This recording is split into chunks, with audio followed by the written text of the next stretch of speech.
Poliisi n'ekitongole ekivunaanyizibwa okubunyisa amasannyalaze kya Uganda Electricity Transmission Company batandise okulondoola ababbi abasala ebyuma ku mirongooti gy'amasannyalaze. Mu kiseera kino basobodde okununula ebyuma byabwe bye baakwata n'ababbi nga bisangiddwa ku poliisi y'e Lugaze nga ne mu kiseera kino era emmotoka gye baabikwatirako ekyakuumibwa ng'ekizibiti ng'owa poliisi Daniel Kibirige bw'annyonnyola. Nga bisuuliddwa ebirala byasangibwa mu mayumba g'abantu nga babitadde mu mayumba tubakwata bafuna information okuva ku batuuze.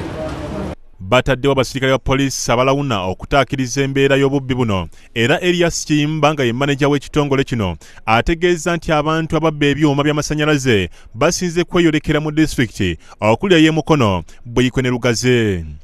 Naye kati gye tuzimba emitwalo 22 babba ebyuma ebyo kitweraliikiriza layini tennaba kudda mikono gyaffe kontrakita gwawo omulimu ogwo kimutwalidde ssente nnyingi kubanga agenda alina okuddaabiriza ebyuma byebabbye. Agambye nti baagala etteeka lirongoosebwemu ng'ababbi ebyuma bino bavunaanibwa nga gwa naggomola era basibibwe emyaka mingi. Tutandise n'okulowooza nti kya butujju era tutandise n'okugenda nga tupekereza abakiise bakyuse kubanga amateeka ge tulinawo manafumu.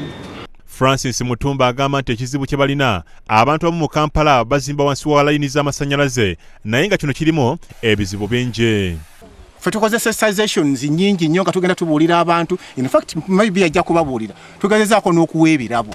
Ebyuma bino bagenzi babizzaawo kuba bwe banaabigayalirira eggwanga lyonna terijja kubeera n'amasannyalaze. Eggwanga lyetaaga amasannyalaze. We cannot overstress the issue. Tetuyinza ku eggwanga lyetaaga ki? Amasannyalaze. Akubiriza gavumenti oba okuinvolvinga police, amagye.